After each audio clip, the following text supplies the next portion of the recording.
ચિંતા સંતાનહંતારો યત્પાદાં ભુજરેણવઃ સ્વીયાનાં તાન નિજાચાર્યાન પ્રણમામિ મુહુર્મુહુઃ યદનુગ્રહતો જંતુ સર્વદુઃખાતિગો ભવેત તમહં સર્વદા વંદે શ્રીમદ્ વલ્લભનંદનમ અજ્ઞાનતિમિરાન્ધસ્ય જ્ઞાનાંજનશલાકયા ચક્ષુરુન્મિલિतं યેન તસ્મૈ શ્રી ગુરવે નમઃ.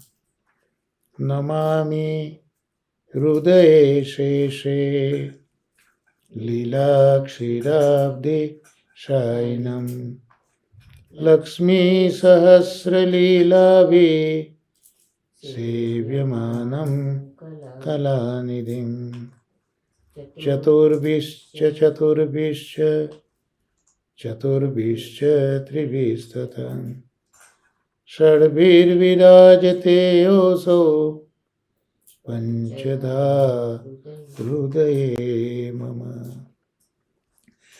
વાર્તા સાહિત્યના આજના સત્સંગમાં એક બ્રાહ્મણ બંગાળના ગુસાઈજીના એ સેવકની વાર્તાનો પ્રસંગ ગયા સત્સંગથી આપણે જોવાની શરૂઆત કરી હતી. એમાં જે અવગાહન કર્યું હતું તે જરા આપણે વિચારી લઈએ. તો બંગાળના આ બ્રાહ્મણ છે તો બ્રાહ્મણ, પણ એ દલાલીનું પણ કામ કરતા હતા. એક દિવસ બંગાળથી એક સંઘ ગોકુલ આવવા નીકળે છે. એની સાથે આ બ્રાહ્મણ જોડાય છે, કારણ કે એ સંઘમાં કેટલાક સોદાગરો છે. એ સોદાગરોને પોતાનો સોદો વેચવો છે, એટલે લોકો મથુરા સુધી આવે છે અને મથુરાથી દિલ્હીમાં પોતે પોતાનો સોદો વેચે, જે કંઈ વસ્તુ લાવ્યા હોય એને વેચે અને પૈસા ઊભા કરે. એટલે આ બ્રાહ્મણ પણ એ બધાની સાથે હોય છે. મથુરા બધા આવીને મુકામ કરે છે. પણ જે વૈષ્ણવો હતા એ શ્રીમદ ગોકુલ જાય છે શ્રી ગુસાઈજીના દર્શન કરવા.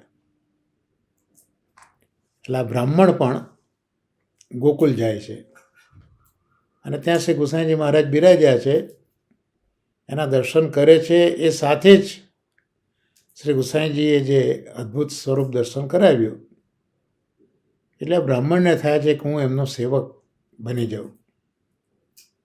ગુસાઈજીને વિનંતી કરે છે અને ગુસાઈજી આ બ્રાહ્મણને નામ નિવેદન આપે છે.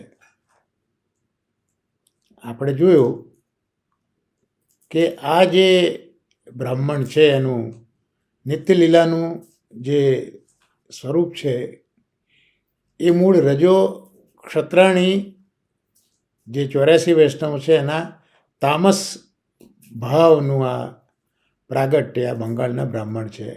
એટલે અહીંયા બહુ સ્પષ્ટ દેખાય છે કે ગુસાઈજીના દર્શન કરતાની સાથે જ એને ગુસાઈજીના સેવક થવાની ઈચ્છા થઈ ગઈ.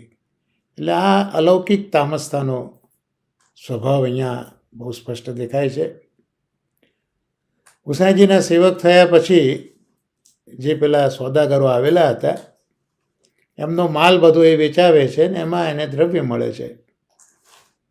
એ બધું દ્રવ્ય લઈને પાછો બંગાળ આવે છે અને એને વિચારે થાય છે કે આ જે દ્રવ્ય છે એ દ્રવ્યમાંથી ગુસાઈજી માટે એક સારામાંનું કાપડ લઈ જાઉં અને ગુસાઈજીને હું ભેટ કરું. એટલે એ દ્રવ્યમાંથી એ વખતના 250 રૂપિયાનું કાપડ કંઈક લે છે. ઉત્તમ કોટીનું કાપડ છે, જેને પરકાલા શબ્દથી સાહિત્યની અંદર બતાવ્યું છે. અને એના ઉપર જકાત ચૂકવવી ના પડે એક વાંસની પોલી લાકડીમાં એને મૂકીને એ બ્રાહ્મણ પાછા શ્રી ગુસાઈજીની પાસે ગોકુલ આવે છે. ગુસાઈજીને આ પરકાલો ભેટ કરે છે, ઉત્તમ વસ્તુ. શ્રી ગુસાઈજી કહે છે આ તો શ્રીનાથજીને લાયક છે. એટલે એમાં શ્રીનાથજીનો ભાગો સિદ્ધ કરાવે છે. આ વખતે આ વૈષ્ણવ પોતાની પત્નીને પણ સાથે લઈને આવ્યા છે, પણ પત્ની સાધારણ છે એટલે ગુસાઈજી એને માત્ર નામ આપે છે, નિવેદન નથી કરાવતા. પણ શ્રીનાથજી બાબાના જે દર્શન કર્યા, પોતે જે વસ્ત્ર લાવ્યો હતો એ ધારણ કરીને પરમ સૌભાગ્ય આ વૈષ્ણવ માનવા લાગ્યા. અને ત્યાંથી દર્શન કરીને પાછા પતિ પત્ની બંગાળ પાછા આવ્યા. ત્યારે વૈષ્ણવે મગજમાં એક વસ્તુ નક્કી કરી કે ગુસાઈજી માટે પણ આવો પરકાલો તો મારે ભેટ કરવો જ છે, ગુસાઈજીને પણ આ વસ્ત્ર ધારણ કરાવવું જ છે, એવું એની એક આ તામસ ભાવ જે કહું છું ને એની એક આ દૃઢતા હતી. એટલે એણે શું કર્યું કે પોતે બ્રાહ્મણ છે એટલે પોતાની પત્નીને કહ્યું આપણે બ્રાહ્મણ છે એટલે બ્રાહ્મણ તરીકે તો આપણે ભિક્ષા લઈ શકીએ. એની પત્ની કહે છે કે આ તમે દલાલી કરો છો, એમાં પૈસા તમને ઘણા મળે છે, પછી ભિક્ષા માગવાની શી જરૂર? તો કે ભાઈ એ તો દરેકે દરેકની જેવી વર્ણ છે એ પ્રમાણે બધા કાર્ય કરે અને બધા એવું કરે છે તો આપણે તો બ્રાહ્મણ છે, તો ભિક્ષા માગવી એ આપણો ધર્મ છે. એ પોતાની પત્નીને જણાવતો નથી, કારણ કે એ લાયક નથી, અધિકાર નથી એનો. એટલે જે દલાલીના પૈસા આવે એ બધા ભેગા કરે છે અને ભિક્ષા માગીને જીવન નિર્વાહ કરતાં કરતાં કેટલાક દિવસ પછી પાછું દ્રવ્ય ભેગું થયું પેલા પરકાલાને ખરીદવા માટે. એટલે પાછો એ પરકાલો ખરીદે છે, પાછો વાંસની ઓલી લાકડીમાં મૂકીને ગોકુલમાં શ્રી ગુસાઈજી પાસે આવે છે. આમાં જે પોતાની પત્ની સાથે આવેલો અને પરકાલો ધરેલો અને બીજી વાર આ વૈષ્ણવ બ્રાહ્મણ ત્યાં પહોંચ્યામાં ઘણો લાંબો સમય વ્યતીત થઈ ગયો છે. એટલે જ્યારે પરકાલો ગુસાઈજીને ભેટ કર્યો ત્યારે ગુસાઈજીએ કીધું કે અરે આવો તો પરકાલો થોડાક સમય પહેલાં એક વૈષ્ણવ મને ધરી ગયા હતા. ત્યારે વૈષ્ણવે ગુસાઈજીને વિનંતી કરી કે બાબા એ હું જ વૈષ્ણવ છું જે આ પરકાલો લાવ્યો હતો. એટલે ગુસાઈજીએ પરકાલો પોતાના ખવાસના હાથમાં આપવા લાગ્યા અને બોલ્યા કે આ તો શ્રીનાથજીને લાયક છે. એટલે પેલા બ્રાહ્મણે પછી તામસ ભાવ છે ને, જેમ રજો ક્ષત્રાણી મહાપ્રભુજી સાથે કેટલી સુંદર વાર્તાલાપ કરે છે, આર્ગ્યુમેન્ટ્સ કરે છે અને મહાપ્રભુજીને ભોજન કરાવે જ છે, એમાં વૈષ્ણવ પણ ગુસાઈજીને કહે છે કે બાબા આ તો શ્રીનાથજીનું ઘર છે, ઈશ્વરનું ઘર છે, ત્યાં વળી કઈ ન્યૂનતા હોય, ત્યાં શું ઓછપ હોય? એટલે આ તો હું પરકાલો આપના માટે લાવ્યો છું, આપણે અંગીકાર કરવો જ જોઈએ. તો એ ગુસાઈજી આચાર્ય છે, ઉત્તમ વસ્તુ તો પ્રભુ માટે જ હોય એમ કહીને શ્રી નવનીત પ્રિયજી માટે વસ્ત્ર તૈયાર કરાવે છે અને પછી આ વાઘો ધારણ કરે છે અને પેલા બ્રાહ્મણને દર્શન આપે છે. અને બ્રાહ્મણ ત્યાં જેટલા દિવસ રોકાયો એટલા દિવસ રોજ એક વખત તો ગુસાઈજી એ વાઘાને ધારણ કરતા હતા. એટલે આ બ્રાહ્મણ હવે પોતાની જાતને ખૂબ જ નસીબદાર માનીને એ હવે પાછો ગુસાઈજીથી વિદાય લે છે પોતાના દેશ આવવા. ત્યારે ગુસાઈજી આ બ્રાહ્મણને બધા સમાચાર પૂછે છે કે બંગાળમાં તું શું ઉદ્યમ કરે છે. ત્યારે એ બ્રાહ્મણ પ્રભુચરણોને પોતાના બધા સમાચાર કહે છે. એટલે ગુસાઈજી આ બ્રાહ્મણની દશા જોઈને ખૂબ જ પ્રસન્ન થઈ જાય છે અને એ વૈષ્ણવ ગુસાઈજીને વિનંતી કરે છે કે જે રાજ, અત્યાર સુધી તો મેં નામ જ આપનું સાંભળ્યું હતું કે આ ભક્તેચ્છા પૂરકાય નમઃ છો. અત્યાર સુધી મેં આ ખાલી નામ સાંભળેલું હતું, પણ આજે આ નામનો સાક્ષાત અનુભવ એ આપે મને કરાવ્યો. આપના સ્વરૂપમાં હું આ નામને યથાર્થ રીતે અનુભવી રહ્યો છું. એટલે જેવું આપનું નામ છે એના જ જેવા હે પ્રભુ આપ છો. અને હવે જો આપ મને આજ્ઞા આપો તો હું મારા ઘરે જાઉં એમ પ્રશ્ન પૂછે છે. આપની આજ્ઞા હોય તો મારા ઘરે જાઉં? કુંસાજી ખૂબ જ આનંદથી આ બ્રાહ્મણને વિદાય કરે છે. એટલે થોડા દિવસમાં એ બ્રાહ્મણ પાછો બંગાળમાં પોતાના ઘરે આવે છે. આ વાર્તા બીજી ઘણી વાર્તાઓ વિચારતા એવું થાય છે કે ક્યાં બંગાળ અને ક્યાં ગોકુલ, અને એ વખતે તો આવવા જવાના સાધનો પણ કેટલા ઓછા હોય, કેટલો બધો સમય લાગે. પણ આ વૈષ્ણવોના ચરિત્ર આટલે જ અદ્ભુત લાગે આપણને કે પ્રભુ માટે એમની કેટલી દ્રઢતા અને વિશ્વાસ છે. એટલે પાછા થોડા દિવસમાં એ બ્રાહ્મણ બંગાળમાં આવે છે.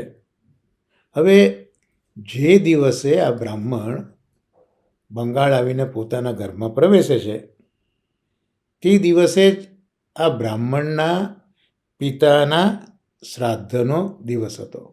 એ દિવસે શ્રાદ્ધનો દિવસ હતો. એટલે આપણે અંદાજે કહી શકીએ કે ભાદરવા મહિનામાં શ્રાદ્ધ પક્ષ આવતો હોય છે, તો એ મહિનો હોય એવું આપણે અંદાજે કહી શકીએ. તો શ્રાદ્ધનો દિવસ હતો. એટલે એ પહેલા જ દિવસે અને આગલા દિવસે શ્રાદ્ધના જેની સ્ત્રી બ્રાહ્મણી હતી, એણે જે અડદ હોય એ અડદની દાળ અને તેલ કંઈકથી માગીને લાવી હતી, કારણ કે ભિક્ષા લેવી એવું તો નક્કી કરેલું જ હતું. એટલે શ્રાદ્ધના આગલા દિવસે એ બ્રાહ્મણી પેલી થોડુંક તેલ અને અડદ એની દાળ લાવી.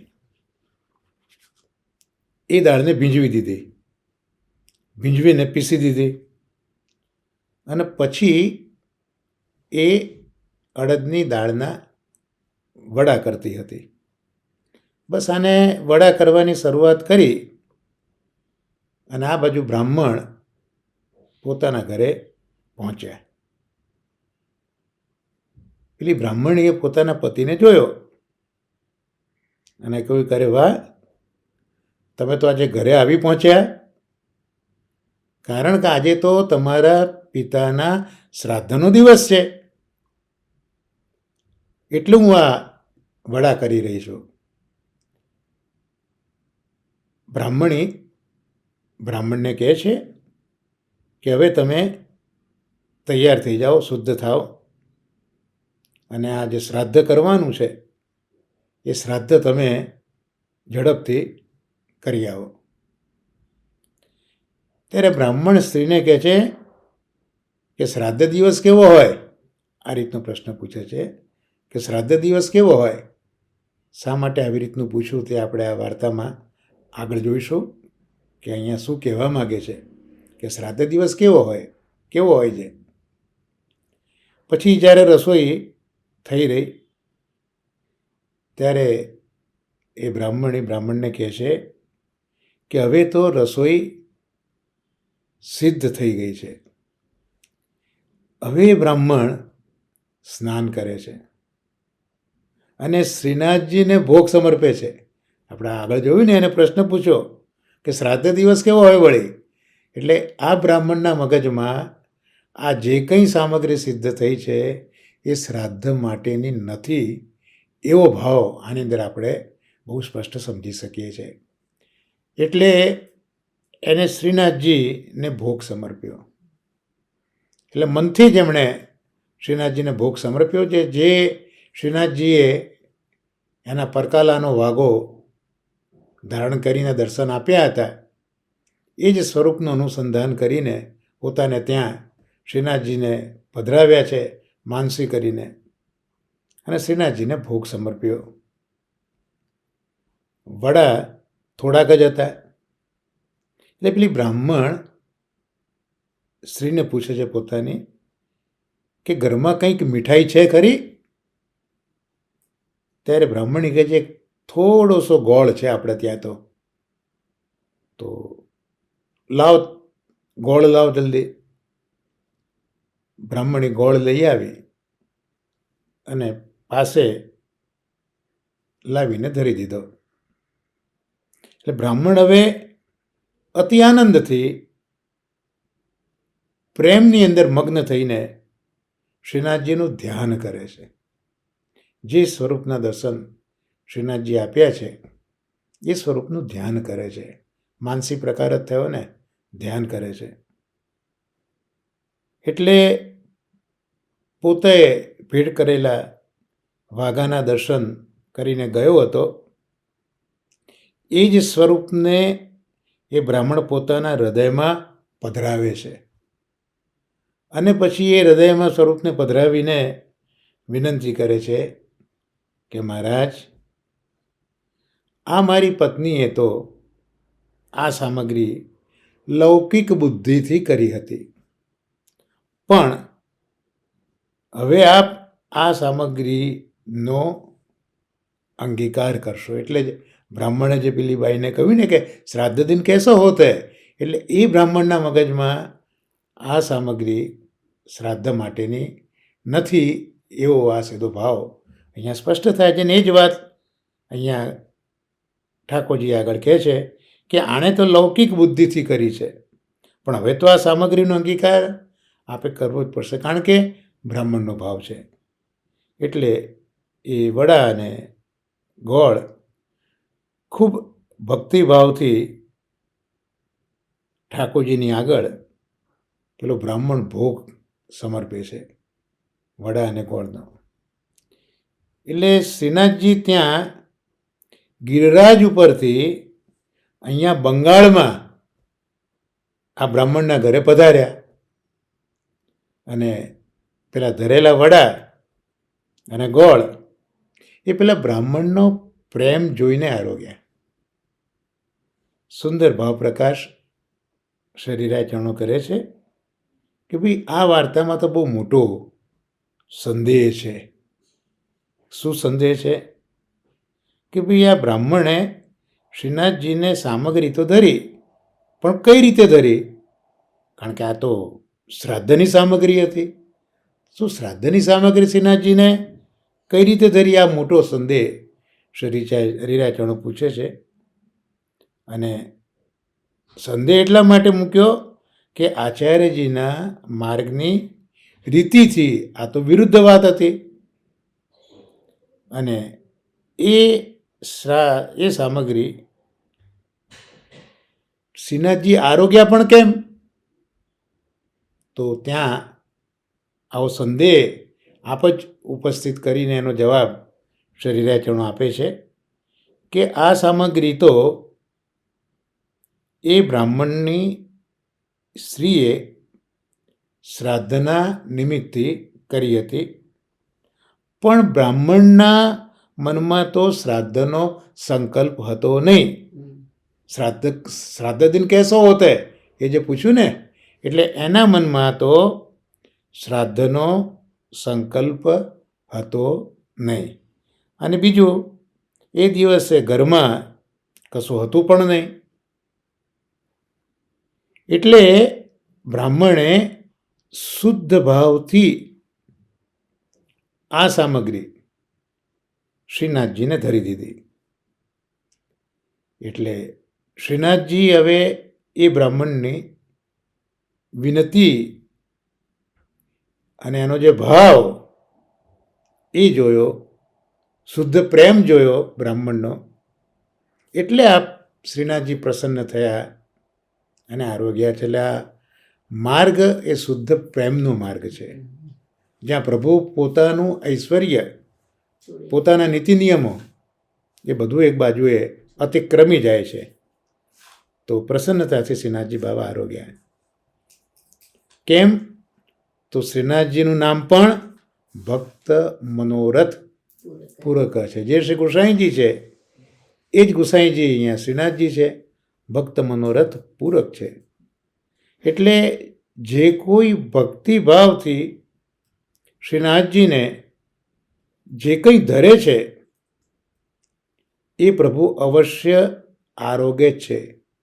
પત્રમ પુષ્પમ ફલમ તોયમ યો મે ભક્ત્યા પ્રયચ્છતિ. ભક્તિભાવથી જે કંઈ શ્રીનાથજીને આપણે ધરીએ તે પ્રભુ અંગીકાર કરે છે, આ ગીતા વાક્ય છે. તો આ સિદ્ધાંત થયો. એટલે સંદેહ પણ ઊભો કર્યો છે રીરાચરણોએ, અને સંદેહ દૂર પણ કર્યો રીરાચરણોએ કે આ સિદ્ધાંત એક સમજવા જેવો છે. તો જ્યારે શ્રીનાથજી પેલા બ્રાહ્મણના ઘરે પધાર્યા ત્યારે બ્રાહ્મણે જાણ્યું પણ ખરું કે શ્રીનાથજી પધાર્યા છે. અને જ્યારે બ્રાહ્મણના ઘરેથી આરોગીને શ્રીનાથજી પોતાના મંદિરમાં પધાર્યા ત્યારે એ બ્રાહ્મણને જતાયું કે જો હું તારા વડા અને ગોળ આરોગીને જાઉં છું, એમ બ્રાહ્મણને જતાયું પણ ખરું.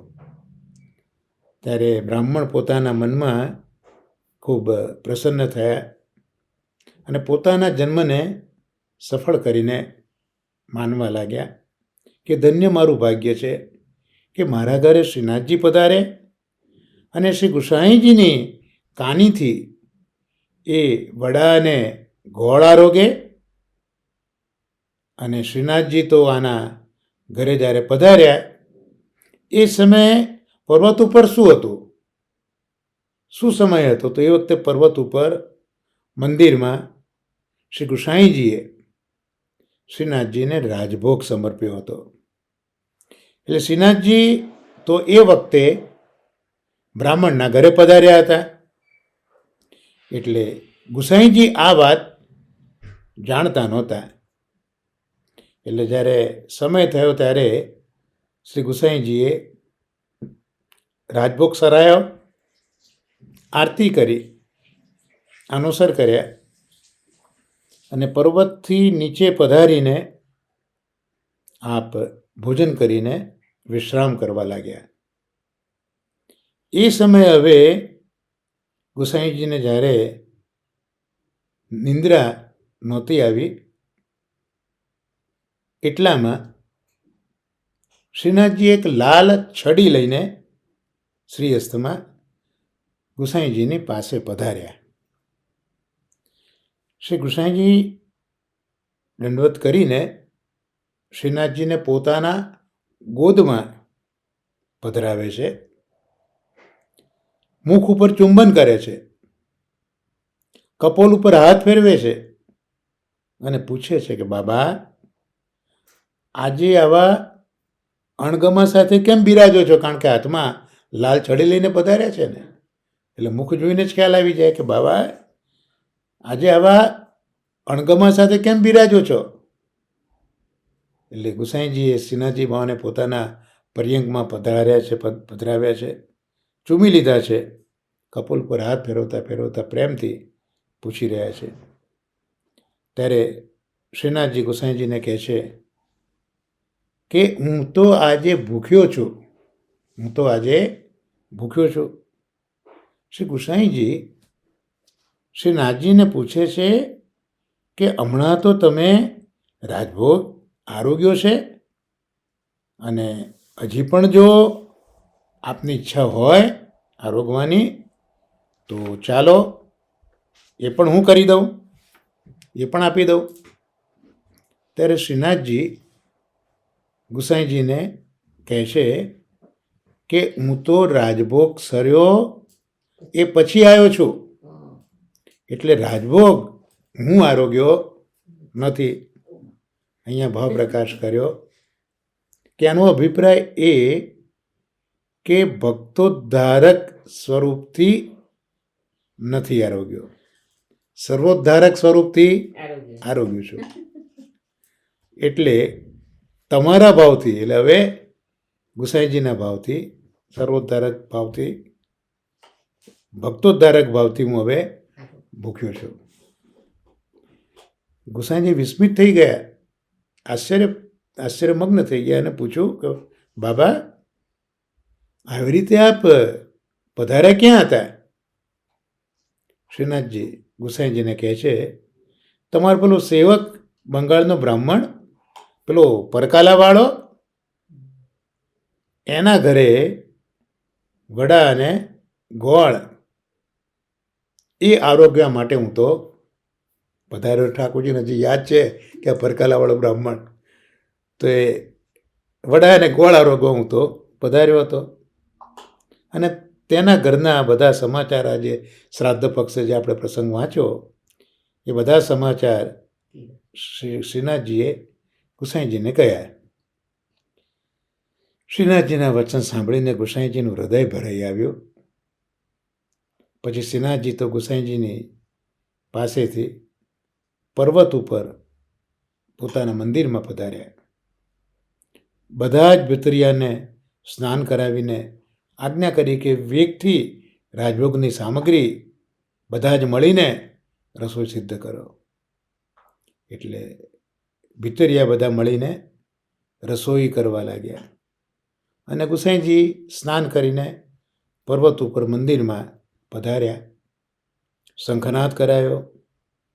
એક થાળ લડવાના ભોગનો ઠાકોરજીને સમર્પી દીધો.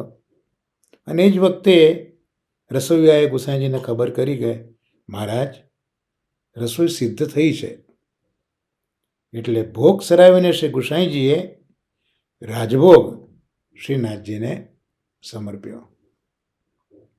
સમય અનુસાર ભોગ સરાઈ, આરતી કરી, અનુસર કરી ગુસાઈજી પર્વતથી નીચે પધાર્યા.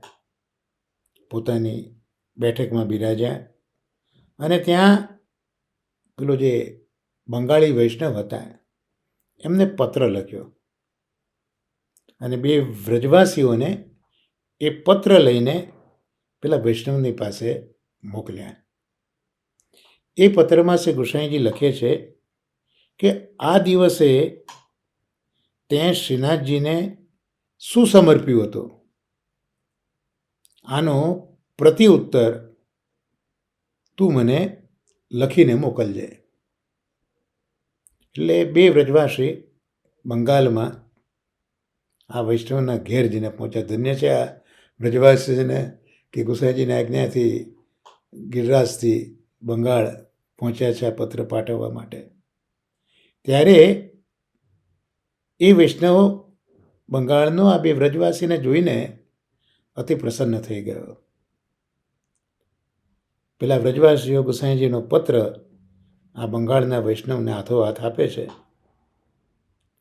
અને એ દિવસના બધા સમાચાર શ્રીનાથજી દ્વારના એ પેલા વૈષ્ણવને કહે છે કે આવી રીતનું ફરીથી ભોગ શ્રી ગુસાઈજીએ સમર્પેલો. ત્યારે એ બંગાળના વૈષ્ણવમાં પ્રેમ ખૂબ ઉભરાયો.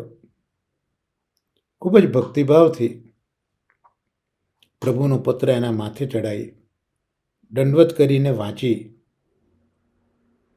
અને આ વૈષ્ણવના મનમાં ખૂબ પ્રસન્નતા આવી. અહીંયા શ્રી ગુસાઈજી નામાત્મક સ્વરૂપે પધાર્યા છે એટલે પત્રને પણ માથે ચડાવીને આદર આપ્યો છે.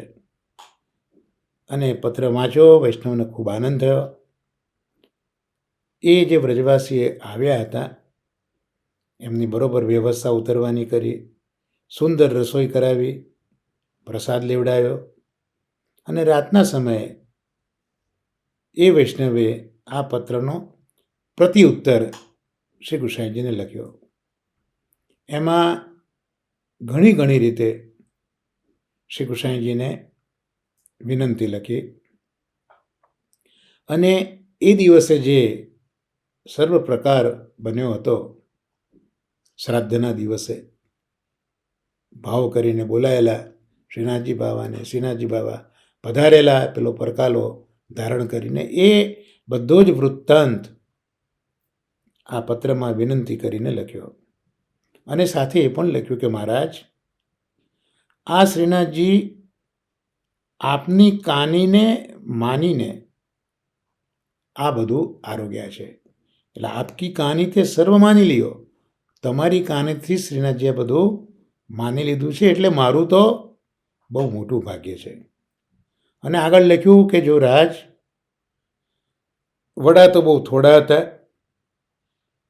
પછી એ બંને વ્રજવાસીને સારી રીતે સમાધાન કરી શ્રી ગુસાઈજી પાસે પાછા મોકલ્યા. થોડાક દિવસમાં એ વ્રજવાસીઓ બંગાળથી શ્રી ગોકુલમાં શ્રી ગુસાઈજીની પાસે આવી ગયા અને પેલા વૈષ્ણવનો પત્ર આપી દીધો.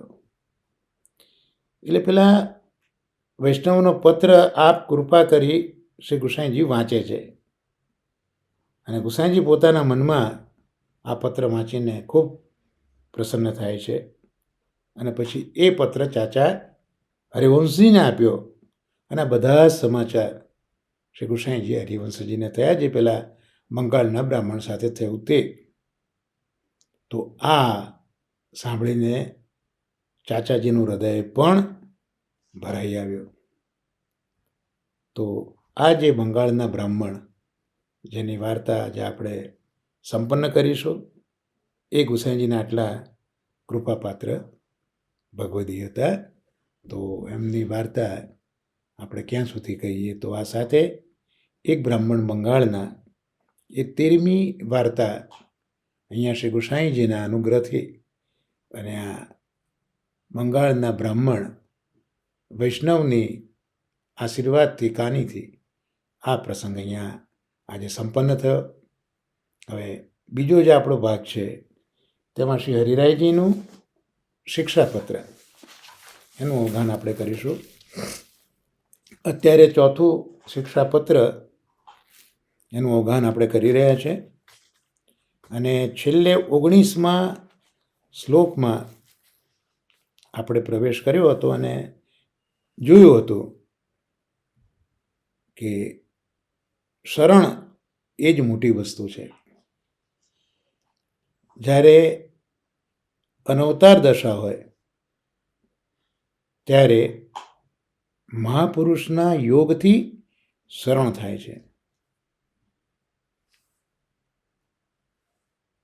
આપણે 18મો શ્લોક જોયો હતો, 18મા શ્લોકમાં આપણે શરણાગતિની ભાવના જોઈ હતી, જ્યાં આપણે જોયું કે ભક્તિ માર્ગમાં જો કોઈ સાધન હોય તો એ સાધન શરણ છે અને ફલ પણ શરણ છે.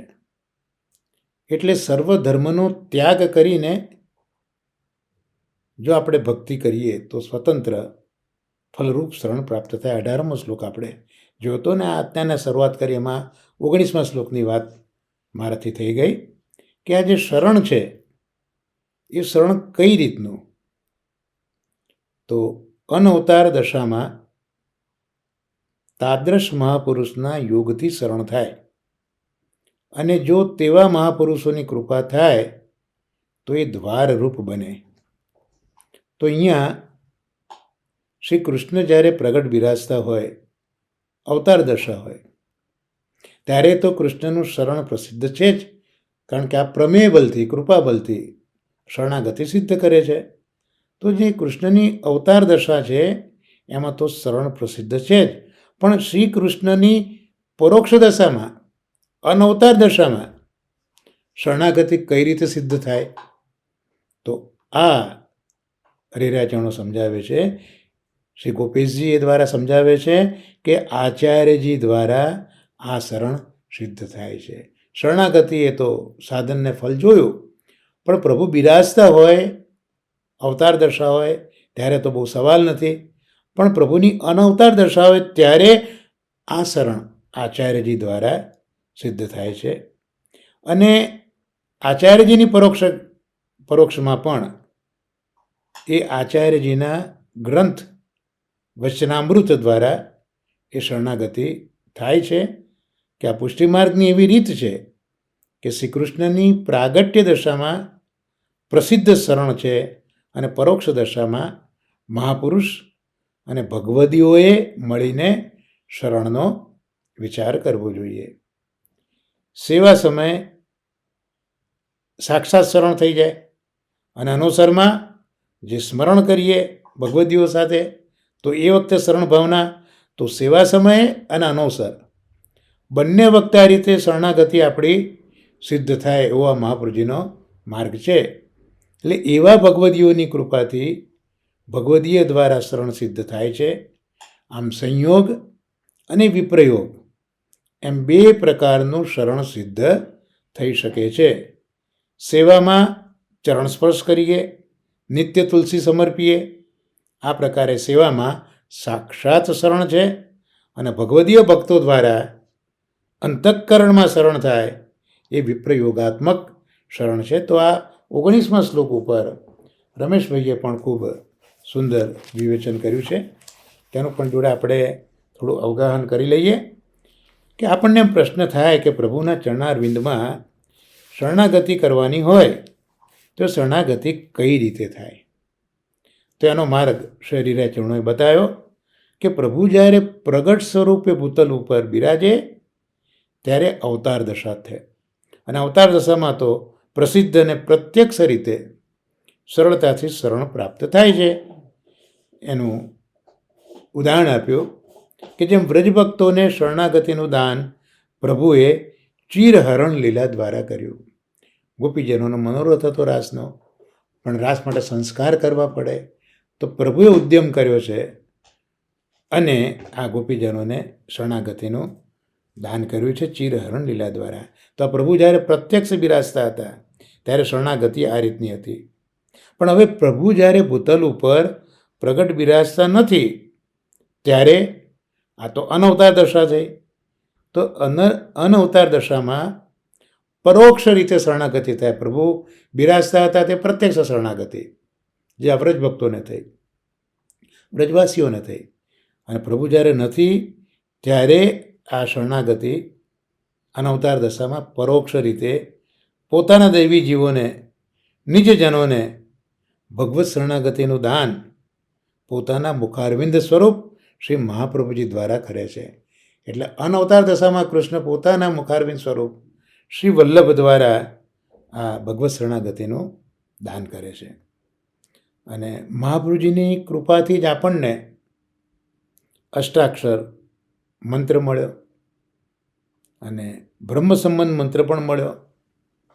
તો અષ્ટાક્ષર મંત્ર દ્વારા અને બ્રહ્મ સંબંધ મંત્ર દ્વારા આ શરણાગતિનું દાન શ્રી કૃષ્ણે જ આપણને કર્યું છે.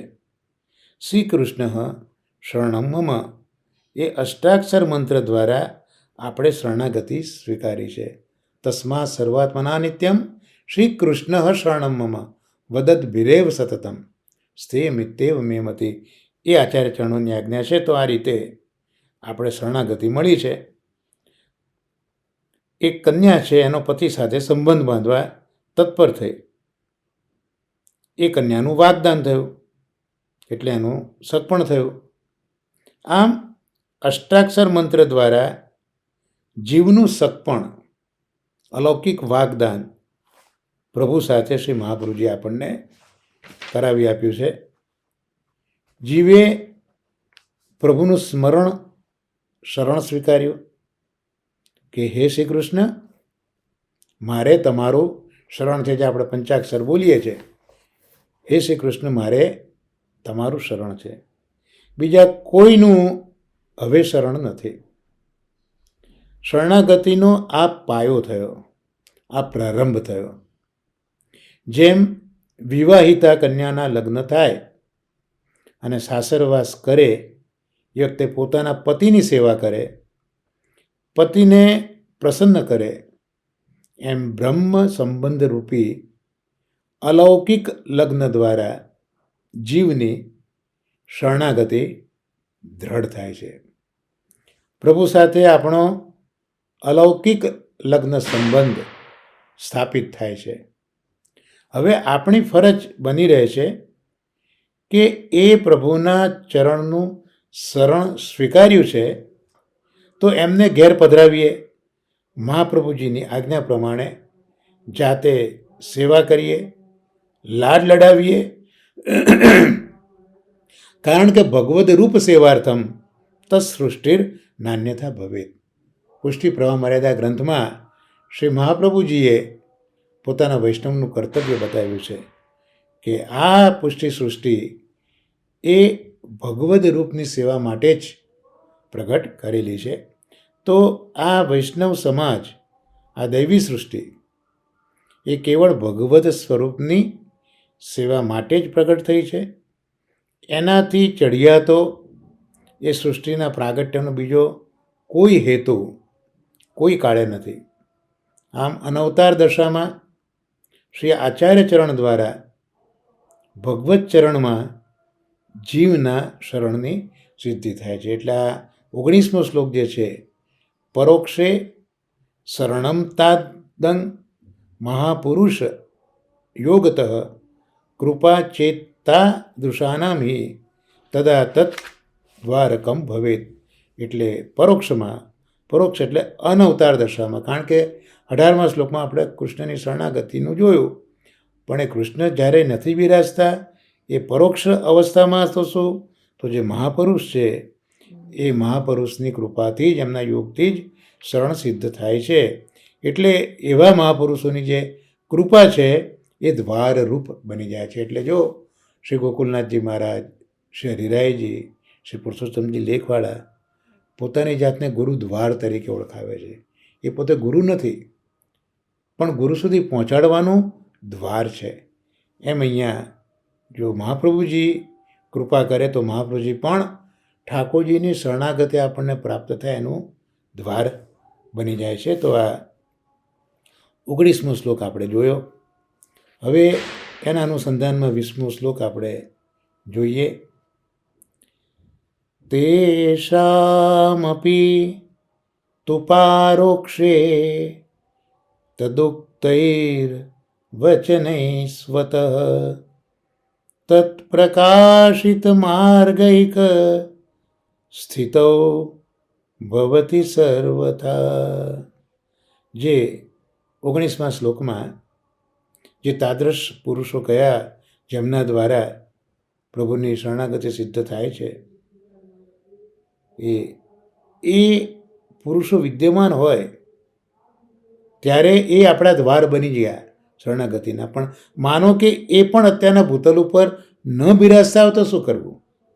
મહાપ્રભુજી બિરાજ્યા છે ત્યાં સુધી તો મહાપ્રભુજી છે જ, કૃપા કરે છે. પણ મહાપ્રભુજીની પણ અત્યારના અનવતાર દશા છે. એટલે મહાપ્રભુજી પણ અત્યારના પરોક્ષ દશામાં બિરાજે છે. તો પછી શું કરવું? તો ઉપરના શ્લોકમાં જે તાદ્રશ પુરુષો કહ્યા તેમની પણ પરોક્ષ દશા જ્યારે થાય, તો જ્યારે તેઓ આપણાથી બહુ દૂર હોય ત્યારે તેમના પોતાના કહેલા વચનથી તેમણે પ્રકાશિત કરેલા માર્ગમાં જ એક સ્થિતિ કરવી જોઈએ.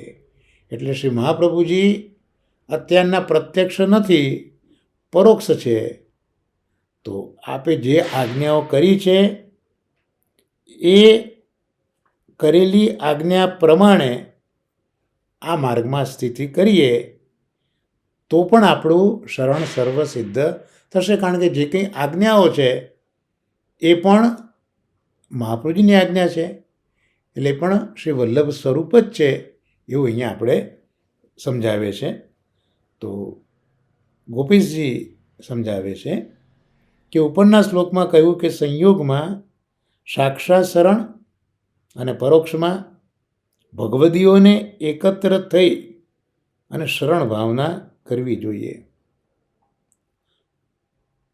અંતઃકરણ પ્રબોધમાં મહાપ્રભુજી એક સમજાવ્યું છે ને કે દીકરીના લગ્ન કરો દુહિતાના, અને પછી તમે પતિના ઘરે ના મોકલો તો કેવું થાય? એટલે એક વખત વૈષ્ણવ થયા, શરણે આવ્યા, પછી સેવા તો આપણે કરવાની જ છે. અને એ સેવામાં જ્યારે તુલસી સમર્પીએ છીએ ત્યારે આપણી શરણાગતિ પ્રત્યક્ષ છે. અને અનવસરમાં બધા ભગવદીઓ સાથે બેસીને જે સ્મરણ કરીએ અંતઃકરણમાં, પરોક્ષથી આપણે એમની શરણાગતિ કરીએ છીએ. તો પરોક્ષમાં ભગવદીઓ એકત્ર થઈ શરણ ભાવના કરવી, એમાં ભગવદીય મહાપુરુષ એટલે અહીંયા શ્રી આચાર્યજી છે. એમના દ્વારા શરણ સિદ્ધ થાય. શ્રી આચાર્યજીની પરોક્ષ અનવતાર દશામાં ભગવદીઓને શ્રી આચાર્યજીના વચનામૃત ગ્રંથ દ્વારા શરણ સિદ્ધ થાય છે. તો ભલે મહાપ્રભુજી પ્રત્યક્ષ સત્યના નથી બિરાજતા, પણ આપશ્રીની જે આજ્ઞાઓ ગ્રંથો છે એનું જો અવગાહન કરીએ, એની શરણાગતિ કરી લઈએ તો એ પણ આપણું શરણ સિદ્ધ કરી આપશે. શ્રી આચાર્યજી પ્રકટિત પુષ્ટિ માર્ગમાં એક સ્થિતિ કરવી, કોઈ પણ રીતે આ રીતે સ્થિતિ કરવી. શ્રી આચાર્યજી, શ્રી ગોસાઈજી અને શ્રી વલ્લભ કુલની પરોક્ષ દશામાં એમના વચનની ભાવના કરવી. એમના સર્વ ગ્રંથનું શ્રવણ કરવું અને ભાવપૂર્વક મનન કરવું, પુષ્ટિ માર્ગમાં સ્થિતિ કરવી, આ સમગ્ર પ્રકારથી શરણ સિદ્ધ થાય છે. તો શરણ પુષ્ટિમાર્ગી જીવે કરવું એનું દાયિત્વ, એનું કર્તવ્ય છે, પણ એ શરણાગતિ કઈ રીતે કરવી એનું સુંદર વિવેચન કર્યું છે, જેના ઉપર આ 20મા શ્લોક ઉપર રમેશભાઈનું પણ બહુ સુંદર નિરૂપણ છે કે અહીં આપણને અલ્પમતિ થાય, આપણી અણસમજને કારણે પ્રશ્ન પણ થાય કે મહાપુરુષજી જ્યારે પ્રત્યક્ષ સ્વરૂપે અત્યારે ભૂતલ ઉપર નથી બિરાજતા, તો પછી પ્રભુના ચરણમાં આપણી શરણાગતિ કેવી રીતે દ્રઢ બને? ઠાકોરજીના અનવતાર દશામાં તો મહાપુરુષજી ગુસાઈજી વખતે હતા, પણ અત્યારે તો નથી બિરાજતા, તો પછી શું? આવું આપણા મગજમાં આપણી અલ્પમતિના કારણે આવે છે, અણસમજના લીધે આવે છે. તો હરિરાજ ચરણ એનો પણ ખુલાસો આપે છે કે આચાર્ય ચરણની પરોક્ષ સ્થિતિમાં આપશ્રી રચેલા ગ્રંથો, 16 ગ્રંથો, સુબોધિનીજી, તત્વાર્થ દીપ નિબંધ, અણુભાષ્ય આદિ ગ્રંથોમાં જે વચનામૃતનો પ્રવાહ આપે વેવડાવ્યો છે, એ વચનામૃતનું આપણે પાન કરીએ, એને અનુસરીએ, તો શ્રી મહાપ્રભુજીની કૃપા થાય અને ભગવત ચરણમાં આપણી શરણાગતિ પણ પ્રાપ્ત થઈ જાય. આપણે પૂછીએ, કારણ કે અલ્પમતિ છે ને, એટલે આપણે પૂછીએ કે એવા કોઈ ભગવદીઓનું ઉદાહરણ છે કે જેમને ભગવત ચરણમાં આ રીતે પ્રાપ્તિ થઈ હોય? તો કહે છે કે હા, 84 ભગવદીઓ, એમાં એક ભગવદી હતા પદ્મનાભદાસજી, જેમના જ્યેષ્ઠ સુતા પુત્રી હતા તુલસા. તો તુલસા ઉપર તેમના સેવ્ય સ્વરૂપ શ્રી મથુરેશજીની ખૂબ જ કૃપા છે. એકવાર ગોસાઈજીએ તુલસાને પૂછ્યું કે તુલસા, તમે જીવન નિર્વાહ કઈ રીતે કરો છો? કે પ્રભુ તમારા પર આટલા બધા પ્રસન્ન છે.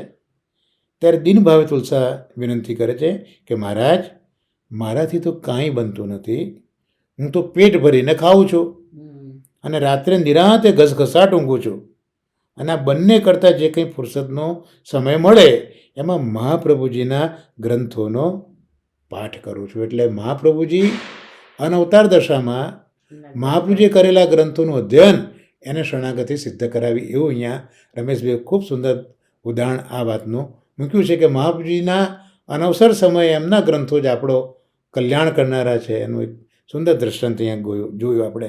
એટલે હરિરાજચરણ પણ આ વાર્તાના ભાવપ્રકાશમાં કહે છે કે તુલસાને શ્રી મથુરેશજી સાનુભવ જતાવીને દર્શન આપતા જે સ્વરૂપાનંદનો અનુભવ કરાવ્યો, એની પાછળ શ્રી મહાપ્રભુજીના ગ્રંથોના પાઠનું અલૌકિક ફળ છે. તો મથુરેશજી કેમ રાજી રહેતા? કારણ કે તુલસા શ્રી મહાપ્રભુજીના ગ્રંથોનું અધ્યયન કરતા અને એ પ્રમાણે જીવન વિતાવતા.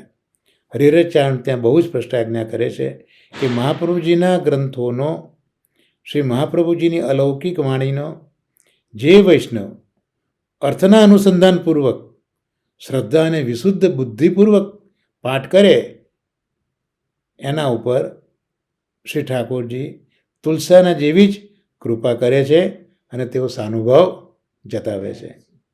પરંતુ જે વૈષ્ણવને શ્રી મહાપ્રભુજીની દુર્બોધવાણીમાં પ્રવેશ નથી, એવો વૈષ્ણવ અર્થ ન જાણવા છતાંય શ્રી મહાપ્રભુજીના વચનામૃતનો 16 ગ્રંથ ઇત્યાદિનો પાઠ શ્રદ્ધાપૂર્વક, વિશુદ્ધ બુદ્ધિપૂર્વક કરે, તોય એ શ્રી મહાપ્રભુજીની અલૌકિક વાણી એને અલૌકિક ફળદાન કરાવે છે. એ જીવ ઉપર પ્રભુ હંમેશા કૃપા કરીને સાનુભવ જતાવે છે. કોઈક ભગવદીઓના મુખે સાંભળેલો પરમ પૂજ્ય ગોસ્વામી શ્રી દીક્ષિતજી મહારાજ આપે એક વખત વચનામૃત કર્યું હતું કે ભાઈ, તારી પાસે સમય નથી તો એ મહાપ્રભુજીના ગ્રંથોના તું દર્શન તો કર. આવી આજ્ઞા કરેલી એક ભગવદી મને આ પ્રસંગ કહ્યો તો અત્યારે મને યાદ આવી ગયો કે કેવી આપણે આજ્ઞા કરી કે આ બી નથી થતું તો ભાઈ તું દર્શન તો કર એ ગ્રંથોના. તો પણ એ ફળદાન કરાવે છે. એ જીવ ઉપર પ્રભુ હંમેશા કૃપા કરીને સાનુભવ જતાવે છે. માટે આપણે 16 ગ્રંથ આદિની શ્રી વલ્લભની અલૌકિક વાણીમાં કદાચ પૂર્ણ પ્રવેશ ન થયો હોય તો પણ વૈષ્ણવોએ નિયમપૂર્વક, આગ્રહપૂર્વક, આદરપૂર્વક શ્રી મહાપ્રભુજીના ગ્રંથોનો દિવસ રાત જ્યારે સમય મળે ત્યારે પાઠ કરવો જોઈએ. સદા અને મુદા અને વિશુદ્ધ બુદ્ધિપૂર્વક જે વૈષ્ણવ શ્રી મહાપ્રભુજીના ગ્રંથોનો શક્ય હોય ત્યાં સુધી અર્થના અનુસંધાનપૂર્વક, અને તે શક્ય ન હોય તો કેવલ આપની વાણીનો પાઠ કરે છે, એવા વૈષ્ણવો ઉપર શ્રી મહાપ્રભુજી અવશ્ય કૃપા કરીને ભગવત ચરણમાં તેમની શરણાગતિને દ્રઢ કરે છે. એ નિર્વિવાદ વાત છે. આમ શ્રી હરિરાય ચરણે સાંપ્રત સમયમાં ભગવત સ્મરણ સ્વીકારવાનો માર્ગ બતાવ્યો. શ્રી મહાપ્રભુજીની વાણીનો પાઠ કરવો, છતાંય ભગવદ ઈચ્છા કંઈક જુદી હોય અને સ્મરણ સિદ્ધ ન થાય, પાઠ કરવા છતાંય શરણાગતિ દ્રઢ ન થાય, તો હરિરાયચરણ આજ્ઞા કરે છે કે મહાપ્રભુજીના કૃપાપાત્ર, જેમના લક્ષણો પ્રથમ શિક્ષાપત્રમાં બતાવ્યા, એવા ભગવદીય દ્વારા એમનો સત્સંગ કરવો. એ ભગવદીયની કૃપા દ્વારા ભગવત ચરણમાં અવશ્ય અનુરાગ અને શરણાગતિ સિદ્ધ થશે. શ્રી હરિરાય ચરણે શરણાગતિની પ્રાપ્તિ માટેની આ જે શૃંખલા આપી, એમાં અવતાર દશામાં પ્રભુ સાક્ષાત પોતે શરણાગતિ સિદ્ધ કરે, પ્રભુની અનવતાર દશામાં શ્રી મહાપ્રભુજી શરણાગતિ સિદ્ધ કરે, શ્રી મહાપ્રભુજીની પરોક્ષ સ્થિતિમાં આપ શ્રીના ગ્રંથો દ્વારા શરણાગતિ થાય, કારણ કે ગ્રંથો એ શ્રી આચાર્ય ચરણનું જ નામ સ્વરૂપ છે. અને એનાથી પણ શક્ય ન બને ત્યારે એવા જીવ ઉપર જો ભગવદીય કૃપા કરે તો પણ એને ભગવત ચરણની શરણાગતિ પ્રાપ્ત થઈ જાય છે. આ રીતે શ્રી હરિરાય ચરણે ભગવદીઓની ઉત્તમતા અહીંયા બતાવી. જેનો હાથ ભગવદીય પકડે એ જીવ ગમે તેવો દુષ્ટ હોય તો પણ પ્રભુ એના ઉપર કૃપા કરે જ છે. અહીંયા પણ સુંદર દ્રષ્ટાંત રમેશભાઈ આપ્યું છે રસખાનજીનો પ્રસંગ જોઈએ તો એમાં આપણને દેખાય છે કે ભગવદીઓ જો હાથ પકડે ગમે તેવા અધમજીવનો પણ કેવો કૃપાપાત્ર બને છે. તો આ રસખાનજીનો પ્રસંગ એમાં દેખાય છે કે દિલ્હી શહેરના કેટલાક વૈષ્ણવે ખાલી આ રસખાનજીને ટકોર કરેલી, ત્યારે યુવાન તો પૂર્ણ પુરુષોત્તમ રસઘન સ્વરૂપના અલૌકિક સૌંદર્યને છોડીને આ લોહી માંસના દેહમાં શું આસક્ત થઈને ભમે છે? જો રસઘન સૌંદર્ય કોટી કંદર્પ લાવણ્ય સ્વરૂપ તો આ ચિત્રમાં બિરાજે છે ને ભગવદીઓની કૃપા થઈ. રસખાનજીનું મન બદલાયું, લૌકિક આસક્તિ તત્કાળ છૂટી ગઈ અને ભગવત ચરણમાં ગતિ અને રતિ થઈ. પ્રયાગમાં બીજો દ્રષ્ટાંત આપે છે. પ્રયાગમાં કથા શ્રવણ માટે ઘર છોડીને અંબાલાના દિનકરદાસ શેઠ આવેલા હતા. જે નાના હતા ત્યારે ચોરી કરીને પણ જે કથા કરનારા એમને રાજી કરતા અને કથા સાંભળતા. એ એક વખત ઘરના માણસોનો ઠપકો સાંભળીને બધા ચોર કહીને બોલાવતા, અને એક દિવસ એ અહીંયા આવી ગયા પ્રયાગમાં, અને કૃષ્ણદાસ મેઘનની કૃપા થઈ ગઈ. કૃષ્ણદાસજી કહે છે કે ભગવદ વાર્તાનું પાન કરવું હોય તો ચાલો મારી સાથે. એકવાર પાન કરશો ને પછી ત્યાંથી હટવાનું મન નહીં થાય એવા વાઘપતિના ચરણારવિંદમાં તમને હું લઈ જાઉં. અને દિનકરદાસ શેઠ શ્રી મહાપ્રભુજીના ચરણનો દ્રઢ આશ્રય કરી જીવનભર આપના મુખારવિંદથી પ્રગટિત વેણુ ગીત પુન યુગલ ગીત કી રસ બરખાઈ એનું પાન કર્યા કરતા હતા. આમ ભગવદીઓની કૃપાથી ભગવત ચરણમાં શરણ બહુ સરળતાથી સિદ્ધ થાય છે. શરણાગતિ પ્રાપ્ત કરવાનો આ રાજમાર્ગ બતાવ્યા પછી શ્રી હરિરાય ચરણ શરણના બે પ્રકાર બતાવે છે, જે આપણે આ શ્લોકમાં જોયું, પ્રત્યક્ષ શરણ અને પરોક્ષ શરણ. શ્રી હરિરાય ચરણ આપણને સમજાવે છે કે જ્યારે આપણે ઠાકોરજીની સેવામાં હાથ પવિત્ર કરવા નાહીએ અને પ્રભુની સેવા કૃતિર ગુરુ રાજ્ઞા એ પ્રમાણે કરતાં સેવાના અવસરમાં તુલસી સમર્પીએ, ગદ્ય મંત્રનું ઉચ્ચારણ કરીએ, જ્યારે પ્રભુના ચરણ સ્પર્શ કરીએ ત્યારે એના દ્વારા પ્રત્યક્ષ શરણ સિદ્ધ થાય છે. એટલા માટે આપણે ત્યાં એ પ્રકાર છે કે ચરણ સ્પર્શ કર્યા પછી પ્રભુના ચરણારવિંદની અલૌકિક રજ આપણા હૃદયમાં પધારીને એ રજમાં બિરાજતું પ્રભુનું એ અલૌકિક સ્વરૂપ હૃદયમાં સદાકાળ બિરાજે. એ માટે વૈષ્ણવો પ્રસાદી જળ મિશ્રી આદિ લઈને એની સાથે ચરણ સ્પર્શનો સંસર્ગ કરાવે છે, એને મુખમાં મૂકીને હૃદયમાં પધરાવે છે. આમ ચરણ સ્પર્શ દ્વારા પ્રત્યક્ષ શરણાગતિ સિદ્ધ થતી હોવાના કારણે શ્રી આચાર્ય ચરણે પુષ્ટિ માર્ગમાં કેવલ નામ સંકીર્તનને સ્થાન આપ્યું નથી. શ્રી આચાર્ય ચરણે પુષ્ટિ માર્ગમાં સેવાને પ્રાધાન્ય આપ્યું છે, કારણ કે ત્યાં સાક્ષાત શરણાગતિ છે.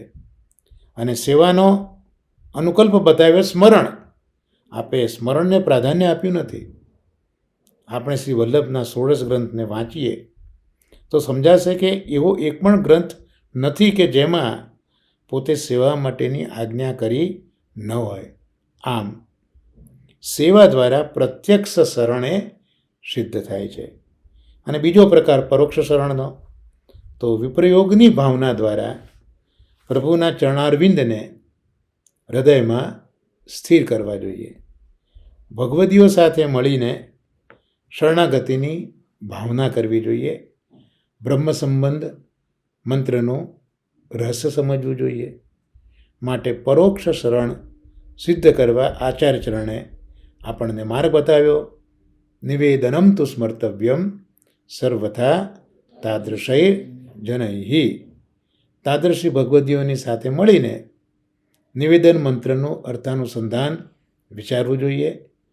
આ પ્રમાણે સેવામાં અને અનુસરમાં કેવલ પ્રભુનું સ્મરણ ભાવન કરવાની હરિરાય ચરણ આપણને આજ્ઞા કરે છે.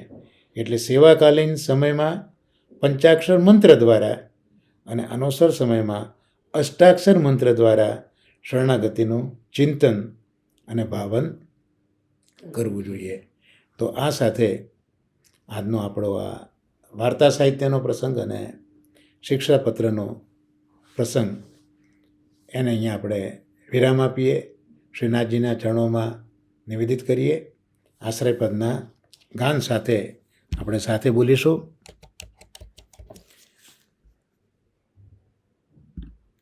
દ્રઢઈન ચરનન કેરો ભરોસો, દ્રઢઈન ચરનન કેરો.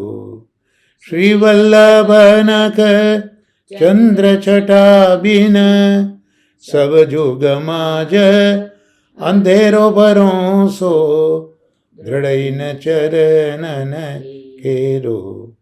साधन और नहीं आकली में जासूं होत निवेरो, सूर कहा कहे दुविधा धरो, बिना मूल को चेरो भरोसो, दृढ़ चरणन केरो. श्री गोवर्धन नाथ की जय. श्याम सुंदर श्री अम्ने महारानी की जय. श्री वल्लभाधीश की जय. સર્વે વૈષ્ણવને મારાને વર્ષાનું ભગવત સ્મરણ અને વંદન.